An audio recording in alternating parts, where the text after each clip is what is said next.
जय हिंद मेरे प्यारे बच्चों। आशा करता हूं कि आप लोग बिल्कुल दुरुस्त हैं, फिट हैं, फाइन हैं। बच्चों, हम लोगों ने एक सीरीज स्टार्ट की थी वर्ब की, जिसमें जो इम्पोर्टेंट वर्ब्स हैं, जहां से बार बार आपके एग्जामिनेशन में क्वेश्चंस आ रहे हैं, उस एक सीरीज को मैंने स्टार्ट किया है। और कल मैंने कुछ वर्ब्स आपको बताई थी। आज उसी लिस्ट में आगे बढ़ते हैं और कुछ और वर्ब्स देखते हैं। और ध्यान रखिएगा, ये आपके एग्जामिनेशंस में रिपीटेडली बार बार आने वाले हैं, इसलिए इनको प्लीज मिस नहीं करिएगा। आइए, तो आज का जो हमारा अगला वर्ब है वो है बियर, है ना। अब आप जानते हैं बियर जो है, बियर का मतलब जन्म देना भी होता है और बियर का मतलब सहन करना भी होता है। अब हमारे सामने समस्या इस तरह से खड़ी होती है कि अगर हमने बियर की पूरी मीनिंग नहीं जानी या अगर हमने बियर का सही प्रयोग नहीं समझा, तो हम एग्जामिनेशन में, चाहे वो फिल इन द ब्लैंक्स का सवाल हो, ध्यान से सुनेंगे, चाहे वो फिल इन द ब्लैंक्स का सवाल हो या आपका स्पॉटिंग एरर का सेगमेंट हो, दोनों जगह पर आप गलतियां करते हैं। तो आइए अब दोबारा इसमें गलती नहीं करिएगा। बियर का मतलब क्या है? बियर और बियर दोनों की फर्स्ट फॉर्म सेम है, दोनों में कोई डिफरेंस नहीं है। अभी इसके आगे भी हम लोग वर्ब पढ़ेंगे, उनके भी फर्स्ट फॉर्म सेम रहेंगे या किसी का फर्स्ट फॉर्म और सेकंड फॉर्म सेम रहेगा। तो बियर का मतलब क्या होता है? बियर मीन्स होता है जन्म देना। और बियर का मतलब सहन करना या बियर का मतलब ढोना, यानी इसका मतलब हो जाएगा कैरी करना। यानी बियर का मतलब कैरी करना होता है और बियर का मतलब सहन करना या ढोना भी होता है। तो बियर का मतलब जन्म देना जब होगा तो उसे हम कैसे यूज करेंगे सेंटेंस में? बियर, और ध्यान दीजिए इसकी सेकंड फॉर्म क्या होगी? बोर, और इसकी थर्ड फॉर्म क्या होगी? बॉर्न। इसको ध्यान से समझिए, बियर की सेकंड फॉर्म बोर है और ये जो बियर सहन करने वाला या जो ढोने वाला है, इसकी भी सेकंड फॉर्म क्या है? इसकी भी सेकंड फॉर्म बोर है, लेकिन दोनों के थर्ड फॉर्म में अंतर है। और यहीं से आपको एग्जामिनेशन में प्रश्न भी आते हैं।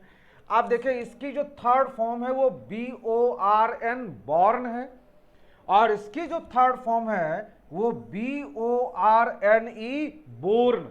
इसके प्रोनाउंसिएशन में भी थोड़ा डिफरेंस आता है, इसे हम बोर्न पढ़ते हैं और इसे क्या पढ़ते हैं? बॉर्न पढ़ते हैं। ठीक है, तो अब अगर हम लोग इसके यूज में आए, जैसे मैंने कहा कि she bears a child, she bears a child का मतलब वो एक बच्चे को जन्म देती है।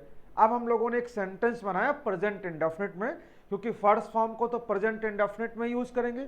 तो सी बियर्स अ चाइल्ड यानी वो बच्चे को जन्म देती है। ये बियर का क्या हो गया? फर्स्ट फॉर्म का प्रयोग हो गया। अब आगे देखिए, अगर मैं ये कह दूं कि सी बोर अ चाइल्ड, अर्थ ये हुआ कि उसने बच्चे को जन्म दिया, है ना, सी बोर अ चाइल्ड। अगर मैं ये कह दूं कि सी हैज बॉर्न अ चाइल्ड, क्योंकि हमें तो सेंटेंस को यूज करना है, सेंटेंस में वर्ब पोजीशन करनी है। तो अब आप देखिए, बियर्स हो गया, ये आपका बोर हो गया और ये बॉर्न हो गया। अब अगर यहां पर जो BORN लिखा है, अगर इसमें BORNE आ जाए तो ये गलत हो जाएगा, यानी बियर, बोर और बॉर्न। इसमें बड़ा ही एक इंटरेस्टिंग क्वेश्चन बनता है। एक सेंटेंस है ही वॉज बॉर्न, और आप इसको पहचान रहे होंगे कि ये पैसिव वॉइस का स्ट्रक्चर है। अगर मैं आपसे ये कह दूं कि आप इसे एक्टिव वॉइस में चेंज करिए, by he was born, was लिखा है, वर्ब की थर्ड फॉर्म लिखी है, ये स्ट्रक्चर किसका? पैसिव वॉइस का। दूसरा ये भी है कि इसमें जो सब्जेक्ट है उसके लिए कुछ किया जा रहा है, तो स्ट्रक्चर किसका है? पैसिव वॉइस का। तो ही वॉज बॉर्न, है ना। तो यहां पर ये पैसिव वॉइस में है। अगर मैं आपसे कहूं कि आप इसे एक्टिव वॉइस में चेंज करो, तो आप पसीने छोड़ देंगे इसे एक्टिव वॉइस में चेंज करने में, क्योंकि आपको लगेगा कि इसमें तो हमें कहीं ऑब्जेक्ट मिल ही नहीं रहा है, फिर इसे हम कैसे चेंज करें। तो ही वॉज बॉर्न, आप जानते हैं कि बाई हर जो है ये अंडरस्टूड है। अब आप इसको चेंज कर दीजिए, क्या बन जाएगा? ये बन जाएगा किसी बोर हिम, क्योंकि पास्ट इंडेफिनिट का सवाल है ना, तो पास्ट इंडेफिनिट में आपने पास्ट इंडेफिनिट की वर्ब ले ली। अब इसी को फिर से आप पैसिव वॉइस में चेंज कर दीजिए, तो आप जानते हैं जो हिम है ये क्या बन जाएगा, सब्जेक्ट हो जाएगा। ये जो आपका बाई हर में बोल रहा था वो इधर आकर के सी हो गया, तो ही वॉज बॉर्न आपका बन गया। यानी बियर बोर बॉर्न, इसका मतलब क्या है, जन्म देने के लिए इसको यूज करते हैं। अब अगला जो बियर है इसका मतलब है टॉलरेट करना, सहन करना या बर्दाश्त करना। जैसे आप कहते हैं I can not bear this, I can not bear this, मैं इसको बर्दाश्त नहीं कर सकता, मैं इसे सहन नहीं कर सकता।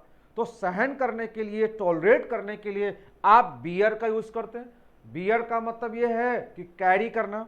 जैसे कोई बैक्टीरिया है वो किसी डिजीज को बियर कर रहा है, तो उस समय भी ढो रहा है, कैरी कर रहा है, उस समय भी आप बियर का यूज कर सकते हैं।